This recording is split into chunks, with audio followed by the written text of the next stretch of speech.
Fallout Season 1 is out on Amazon Prime, actually has been out for several weeks now, and it's already proven to be a major hit.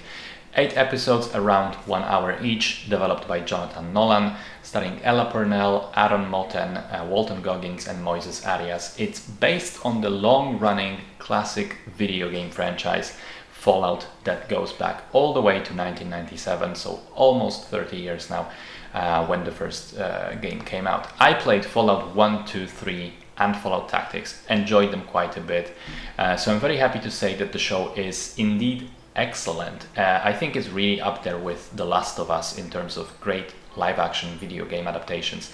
The show's story is not based directly on any of the games, but is set in the same world and the same continuity. The basic premise is that this is an alternate timeline where a slightly more advanced and perhaps slightly differently advanced 1950s saw the Cold War between the US and the Soviet Union turn into a hot war, resulting in a nuclear apocalypse.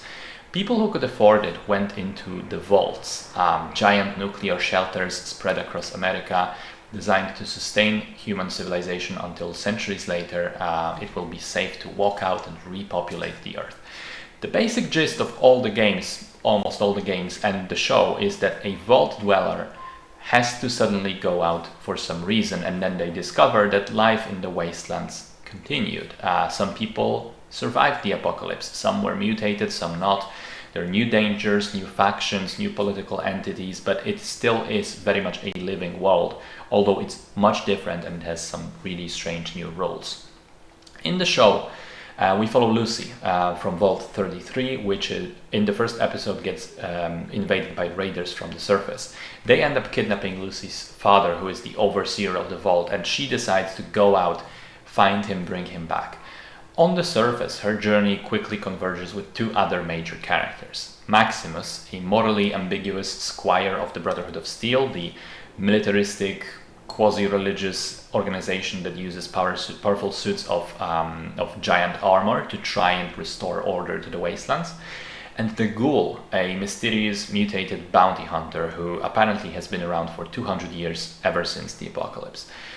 So the first thing that really works about the show is that it is just compelling and entertaining, even without relation to the video games, even without knowing any of them. It is completely accessible to all newcomers to the franchise, explains the story very well, but at the same time doesn't just throw all of the exposition at you at once, but rather cleverly feeds it to you throughout the episodes, explaining the world, using things like flashbacks to the times before the nuclear war.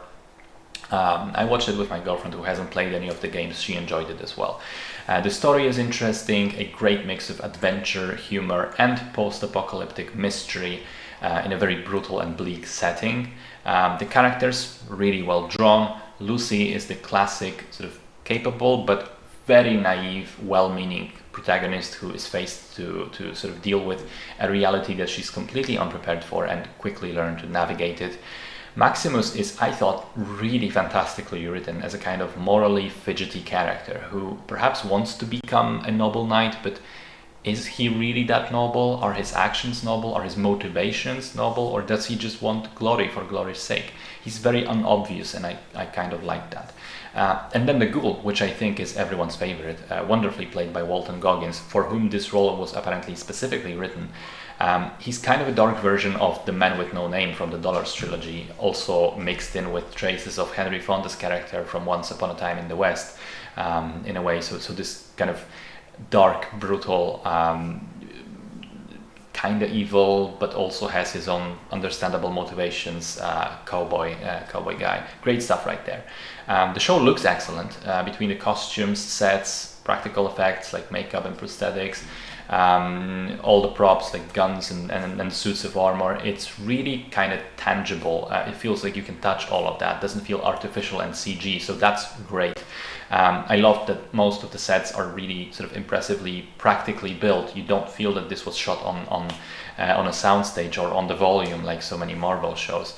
And the music, which is classic 1950s tunes, really helps build this atmosphere of a world that is bleak, yet still clinging to this strange sort of American optimism of those times. And this brings me to the second major reason why the show works so well, which is that it also isn't afraid of what people loved about the games. It isn't afraid of that connection. It's a great show on its own, but it is an adaptation as well. It nails the atmosphere, the feel, and the look. It cleverly uses the established elements of the lore and builds on it without making a sort of strange alternate timeline like Halo did.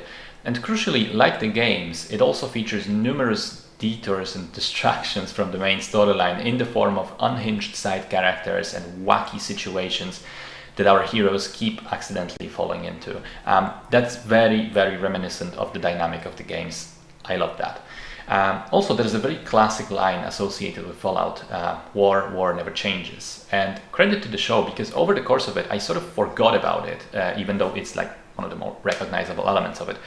I forgot about it until it's finally spoken in the last episode, in a way that, yes, kind of is fan service, but damn if it wasn't executed very well. It fits the scene, feels like a great payoff to the story and its twists. I mean, I liked it a lot. I like the whole show. I liked it a lot. And in fact, I liked it more and more with each episode. I think it's a great success, both artistically and commercially, and I cannot wait to see more. Second season is, I think, already confirmed. Fingers crossed it's at least on the same level of quality.